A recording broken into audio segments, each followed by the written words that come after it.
Hello, friends.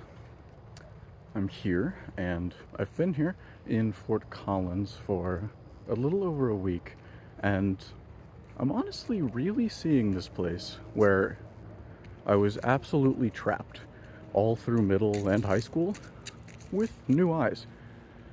This place is what I would have absolutely cut a bitch for, what I would have doubled my rent for with the last few months I was in Madrid. I mean, I can walk down the sidewalk here, but better yet, I can run down the sidewalk unmolested without two abuelitas with a dog leashed to their free hand blocking me on all sides.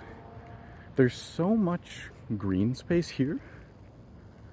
So much beautiful space, and really probably the best part is that no one at all uses it.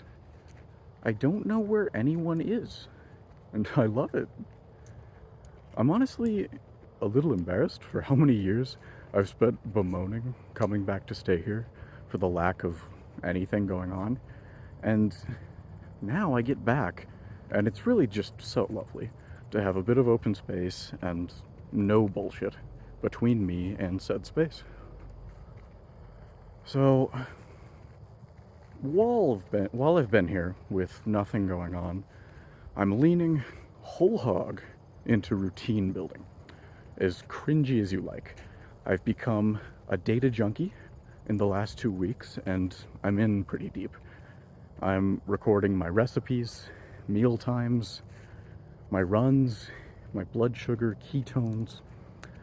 I have an app called Bearable, a new favorite, which I open so that my companion, named Potato the Bear, can survey me on my energy levels every 4 hours.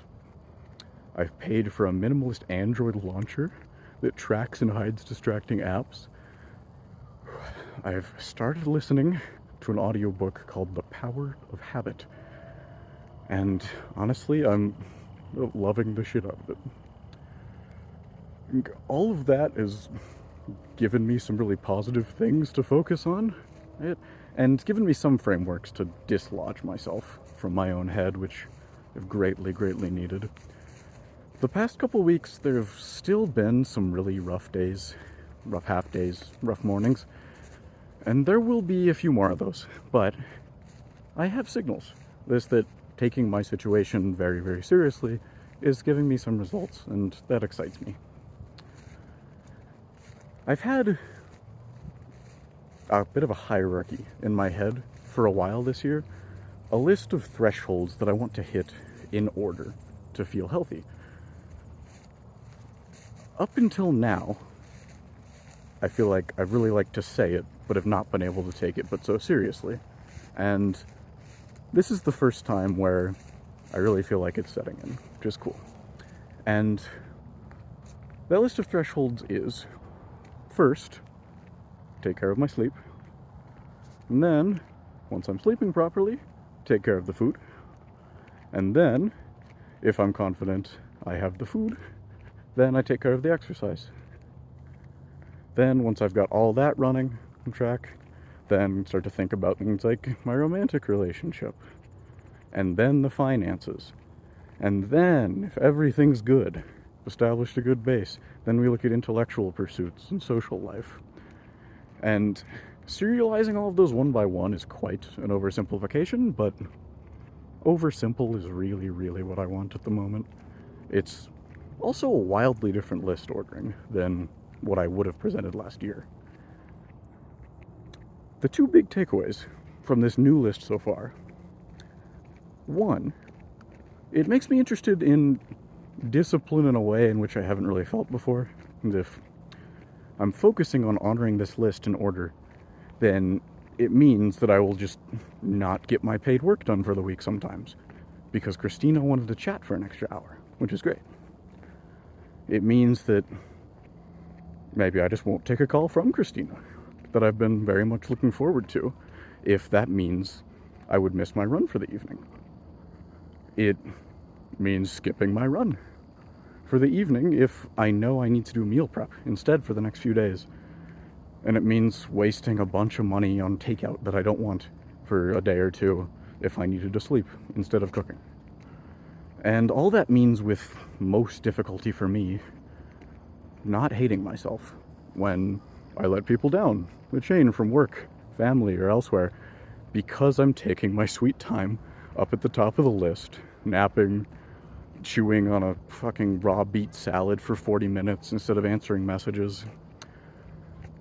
I'm working on it, having peace. And this is the first week where I'm feeling that actually hit home with some of that list of priorities.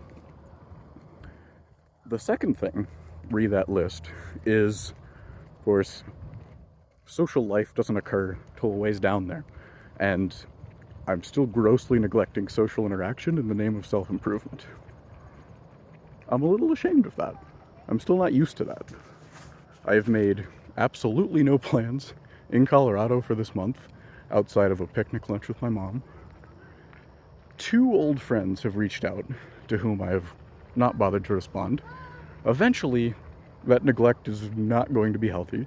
Maybe it already isn't. I don't actually know what the solution is yet, in part because even right now, when the mood does occasionally strike me to chat with people, I still feel deeply that the right thing to do is investing time into the routine that gives me right now a lot of fulfillment.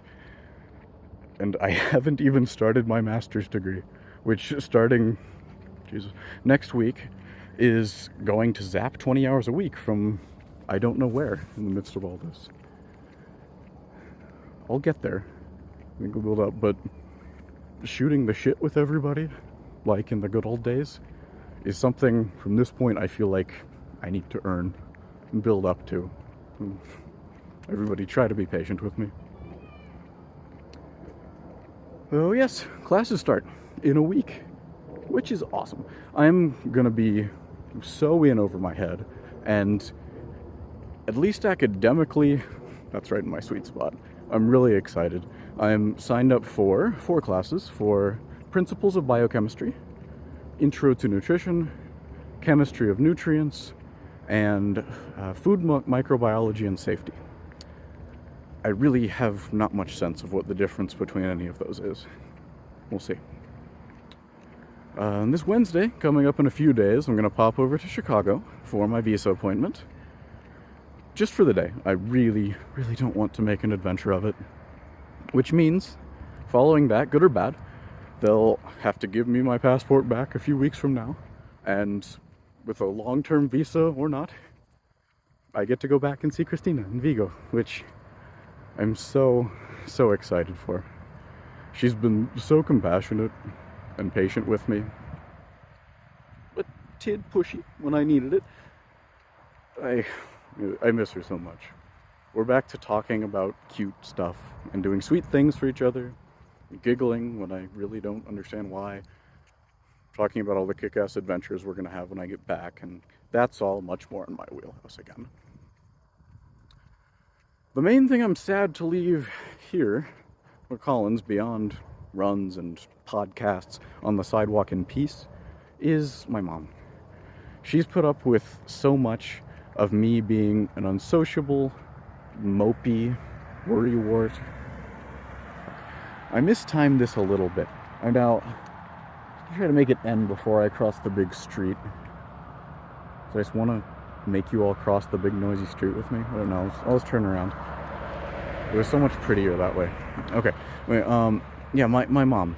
She's been so polite, like through so many of the one-sided conversations when I didn't have the energy to ask her one thing about her day. I feel like she deserves to have such a happier me while I'm at home. But all she's told me every single day is how much fun things are when I'm here. And we've had fun. Thanks, Mom. Love you. And I love all of you. Hopefully, in our next episode, I can tell you all about trends from all my exciting health biometrics and regale you of my various impending leg injuries from overrunning. Until then.